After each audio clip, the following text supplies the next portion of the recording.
Radio Hindustan. नमस्कार, यही radio Hindustan और मैं हूँ आपके साथ पारिजात।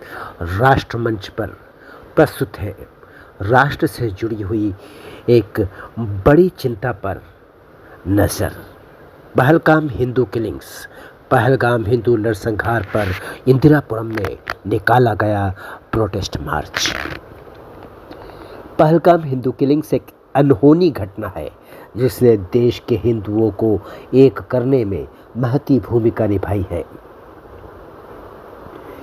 पहलगाम हिंदू नरसंहार के बाद सारे देश में क्रोध की लहर है। नाम पूछकर हिंदुओं की हत्या करने वाले आतंकियों ने इस घटना के माध्यम से बताया कि आतंक का धर्म नहीं होता, आतंक का मजहब होता है। सारे देश में एक स्वर में इस जिहादी घटना का विरोध किया गया है। भारत के प्रधानमंत्री ने भारत के लोगों की भावना का सम्मान करते हुए आतंक के विरोध में दुनिया के आतंक की सबसे बड़ी फैक्ट्री पाकिस्तान पर आक्रमण करने की घोषणा कर दी है। भारत से होकर पाकिस्तान जाने वाला सिंधु नदी का पानी भी रोक दिया गया है। देश में रह रहे पाकिस्तानियों को भी वापस पाकिस्तान भगाया जा रहा है। पाकिस्तानियों को बाहर करने वाली इसी स्वच्छता अभियान में एक चौंकाने वाली जानकारी भी सामने आई है, जिससे पता चला है कि 5 लाख पाकिस्तानी औरतें बरसों से भारत देश में रह रही थीं, जिनके 5 से लेकर 13 बच्चे हैं और यदि औसतन 5 बच्चों की हम गिनती करें तो लगभग 25 लाख बच्चे इन औरतों के भारत में रह रहे हैं। हैरानी की बात यह है कि इन औरतों के पति भारत में नहीं पाकिस्तान में रहते हैं और ये औरतें यहाँ हिंदुस्तान में रहती हैं, जो देश के ऊपर, देश के टैक्स पेयर के ऊपर बोझ बनी हुई है। इनमें से कई नानी दादी भी बन गई है। अब उम्मीद यही की जा रही है कि इन सभी को वापस पाकिस्तान रसीद किया जाएगा। राष्ट्रीय स्वयंसेवक संघ के हरनंदी महानगर के अंतर्गत आने वाले अहिंसा खंड 2 इंदिरापुरम गाजियाबाद में हिंदू नरसंहार का विरोध देखने को मिला। भारत के खिलाफ आतंक की साजिशें रचने वाले पाकिस्तान का विरोध करते हुए यहाँ 27 अप्रैल रविवार की शाम को एक प्रोटेस्ट मार्च निकाला गया।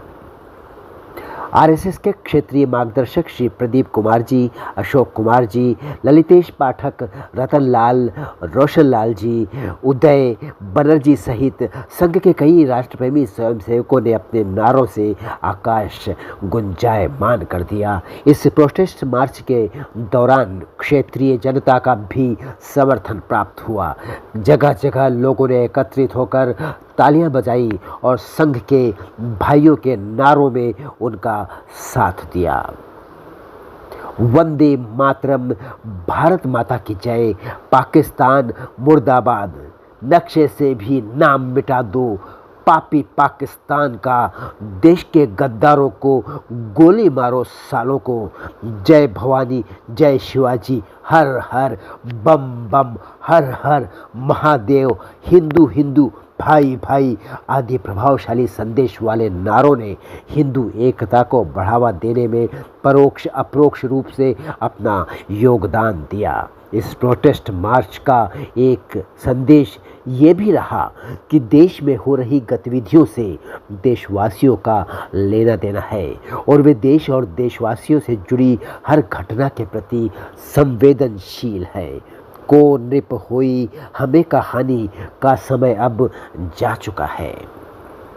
ये कांग्रेस काल नहीं है, ये राष्ट्रवादियों का युग है। अब देश विरोध करने वाले और देश का विरोध करने वालों का समर्थन करने वाले या मौन रहकर उनका साथ देने वाले सहे नहीं जाएंगे। अब सरकार के साथ ही देश का हिंदू भी अपनी प्रतिक्रिया दे रहा है। संघ का संदेश बिल्कुल स्पष्ट है। अब राष्ट्र प्रेम का गौरव गान होगा, देश विरोधियों का अवसान होगा। फिर मिलूंगा मैं रेडियो हिंदुस्तान के राष्ट्रमंच पर आपसे वार्ता के लिए किसी अन्य महत्वपूर्ण विषय को लेकर। तब तक करते रहिए काम, सुनते रहिए रेडियो हिंदुस्तान और बोलते रहिए जय श्री राम। पानी बचाइए, सबको सिखाइए, पेड़ लगाइए, सबको सिखाइए, क्योंकि बहुत आवश्यक है ये। जय राम जी की। रेडियो हिंदुस्तान।